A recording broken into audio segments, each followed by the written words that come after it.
This segment sponsored by GBMC Healthcare. October is Breast Cancer Awareness Month, so we teamed up with our friends from GBMC to help us and you at home to better understand our breast cancer risk and what we should do.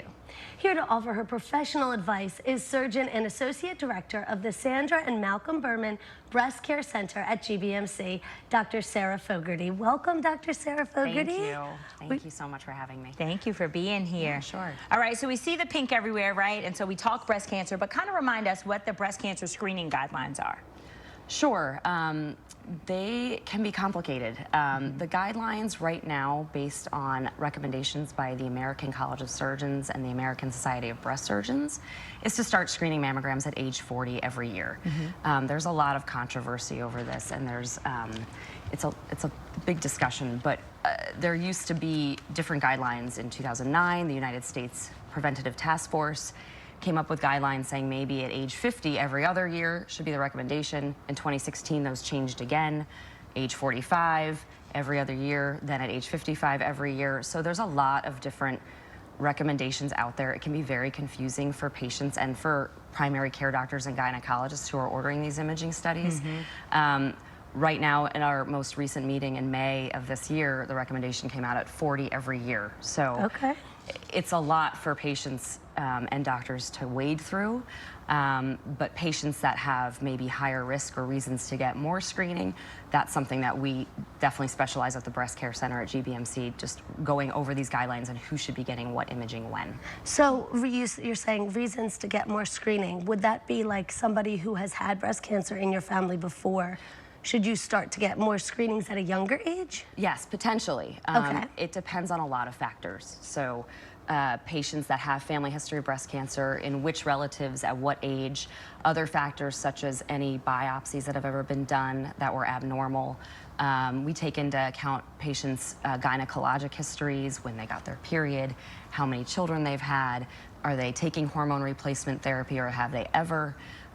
Do they have any relatives with any of the genetic mutations? So these are things that we take into account at the breast center and decide what imaging should be ordered for which patients and when.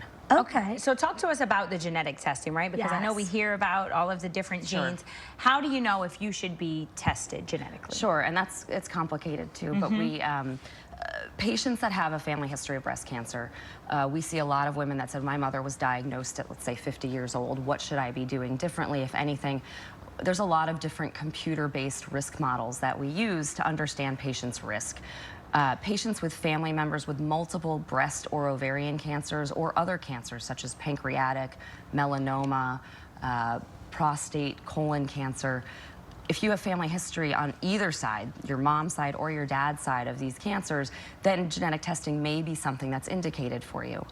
A lot of times we want patients who have either been affected with a cancer themselves or their family member who's had that cancer to be tested first, not the patient that could potentially be at higher risk that has never had a cancer diagnosis. So it's something that is a conversation that we have all the time, where we make recommendations about, should you see our genetic counselors just to talk? Is testing really indicated?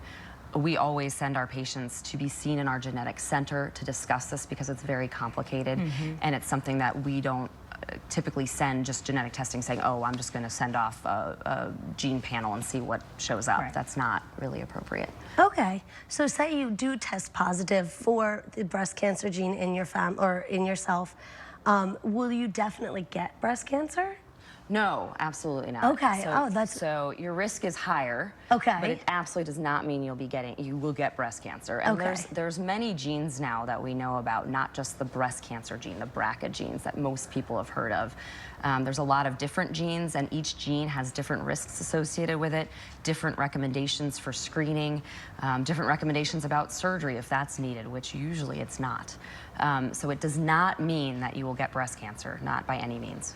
So it's all about making sure that you're aware of yourself, your family history, and where you stand, and knowing is always best. Yes, absolutely. That's awesome. So where can we get more of this information about genetic testing and treatments at BMC? Sure. So anyone, my nurse practitioner and I, Angela Morell and I, see all of our high-risk patients that usually are referred by their primary care or their gynecologist. We are trying to streamline our high-risk clinic.